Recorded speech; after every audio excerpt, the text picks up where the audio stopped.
Hello again, everyone, and welcome back to Reddit Aliens. I am John, and as always, thank you so much for being here. A good topic? Let's do it.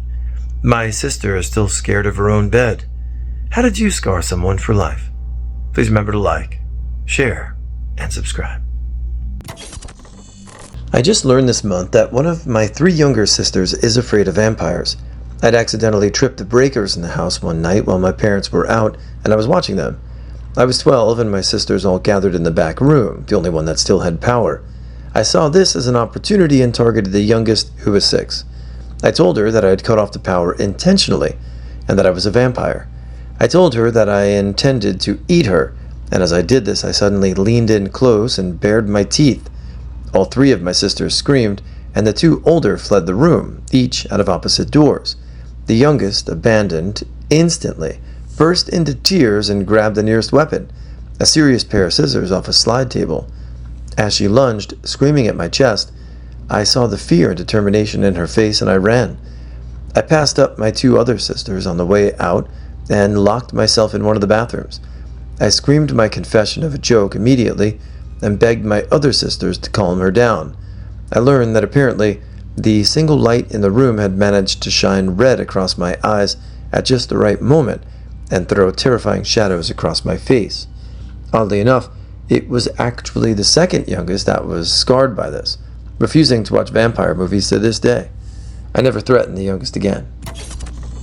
This one happened to me. My older cousin once told me that when you flush the toilet, a monster will come out, and the only way to be safe is to enter another room before the flushing noise stops because the doorway is a barrier. Even long after I stopped believing it, I kept doing this out of habit. Flushing the toilet still gives me this sense of impending danger and a desire to leave the room really quickly. One day when I was about 5, my dad brought home a pack of gummy bears that he got at work. He shared them with me, of course, but I kept playing with them.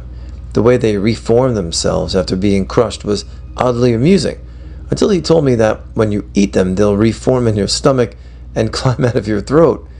Then he leaned in close and whispered, "And they'll be pissed. I still can't eat those damn things."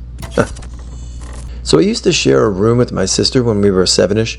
So one day before bedtime, I decided to draw a dog on the ceiling. I was a little shit, and justified it to my sister with, it'd be the first thing I would see when I wake up, and then my day would be great.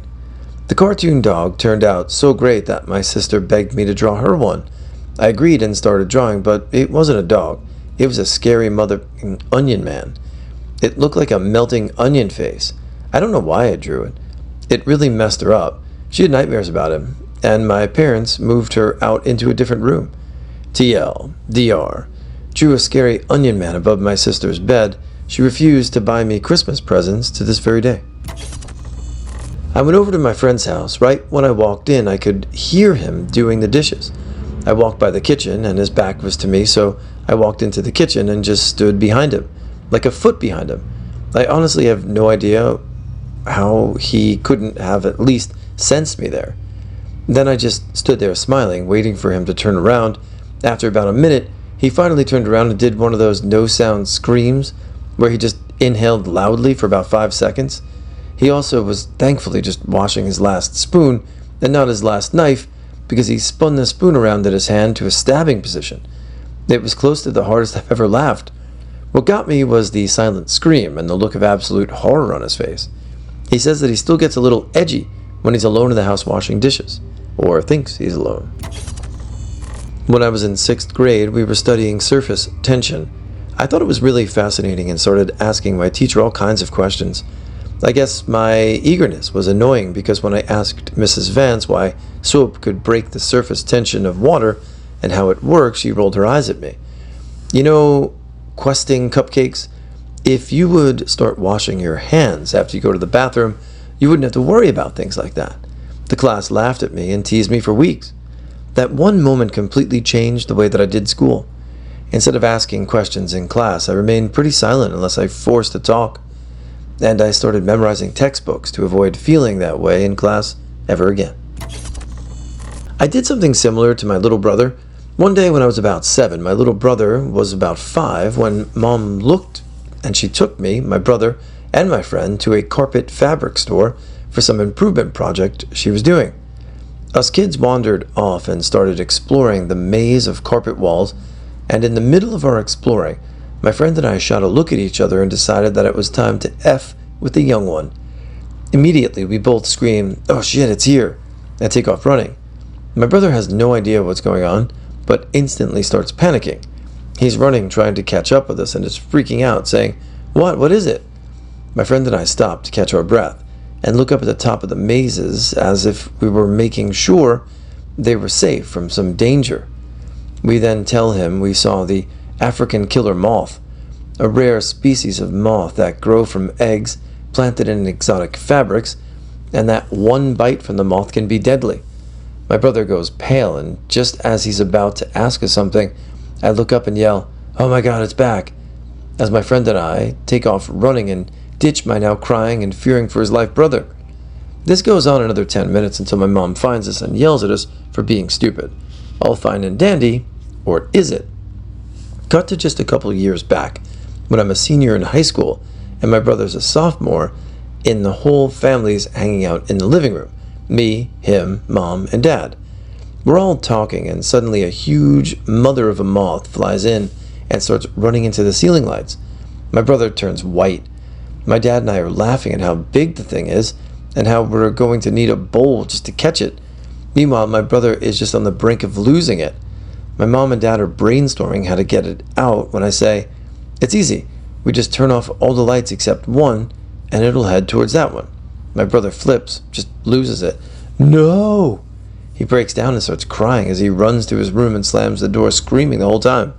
Yeah, I traumatized my little brother. Not quite scarred, but my sister hates every time we retell the story. I think I was about 12 and my brother was 10. My mom and 3-year-old sister went out to run errands, and my brother and I stayed home. While they were gone, we took my sister's favorite toy, a stuffed lamb named Lammy, and put the shredded up top of a white tube sock around its neck, like Lammy was wearing a collar made of shredded up sock. We stuck Lammy's body in between the couch cushions, but let its head expose with the shredded sock collar visible. We scattered some of my mom's cotton balls around, and voila! It looked like Lammy's severed head was waiting to greet them on the couch. When my sister came home, she let out a quiet, "Who did this?" and immediately burst into tears. We were grounded. She was fine. And at 31 years old, I still feel like an asshole. Totally got her, though. LOL. There's this dumb kid who dropped out of high school who likes me. I mean, he really likes me. We're both in our 20s now, but he's completely obsessed with me. He has absolutely no life plans, and he's stuck in a plumbing business with his younger but slightly more attractive, if I have to admit, brother. He makes no effort to get his life together at all. He likes to think that I'm his girlfriend, and he tells everyone he knows that he always tries to put his arm around me and make a move, even though I'm fiercely trying to tell him that I have no interest in him whatsoever. That's not even the worst part. He's a heavy drug user. I mean, effing heavy. He does so many drugs that I'm kind of surprised he has money to eat, not to mention paying the bills.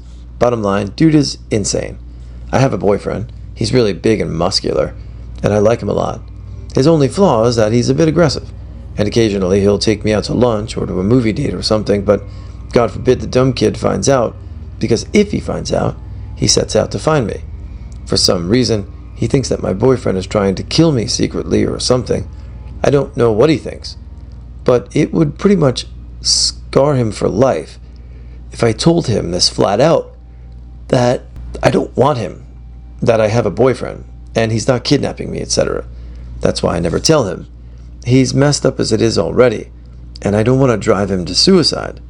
I just wish Mario would leave me alone, and I wish his moronic brother Luigi would stop helping him. My brother had this issue in the bathroom where he has to open the shower curtain every time he goes to take care of business. So one time, I put his giant stuffed tiger in there and waited about 2 hours. I suddenly heard the single girliest scream I've ever heard come out of another male's mouth, and he was running down the hallway. Lulls were had and jimmies were rustled. I was on LSD about 8 years ago, and my buddy's girlfriend kept asking if she could get my other hit over and over again, and I finally said, "Have you ever tripped before?" She didn't. Anyhow, she eventually got it, and everything was fine when we were listening to music in her room with my friend until she stopped talking and kept shaking her hair. We thought she was mildly bugging out, but it got worse. She started shrieking and shaking her hair more violently, and my friend didn't know what to do about his scared, shitless, tripping girlfriend, and neither did I. My trip was wearing off. My reality set in while witnessing someone else's reality fade out of orbit. Screaming louder and louder, her mom enters the scene.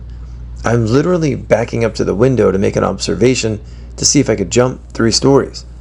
She is an observation to see if I could jump. She's still mute besides screaming. Her mom is terrified, and so am I. My friend tells her that he thinks someone drugged her beer at a party that we didn't go to. She asked us to leave, and we did. She was fine and slept it off. She told us that she thought spiders were all over her head and an unexplained force kept her from talking. She thinks it was a bad ghost. Her and my friend broke up several years later, and during that time she kept checking her hair for spiders and how she was scared of total darkness because that's when the demons come out. I've not seen her in several years, but I think she's still messed up because I dosed her up and gave her a trippy critter nightmare from hell.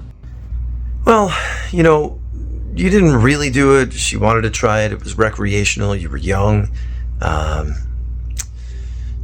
Good trips are great. Bad trips are bad. Not that I would know. Sucks. I'm pretty intelligent and good at thinking logically, and most importantly for myself, but I'm scarred for life by school. I was never very good at it and made bad grades my entire life.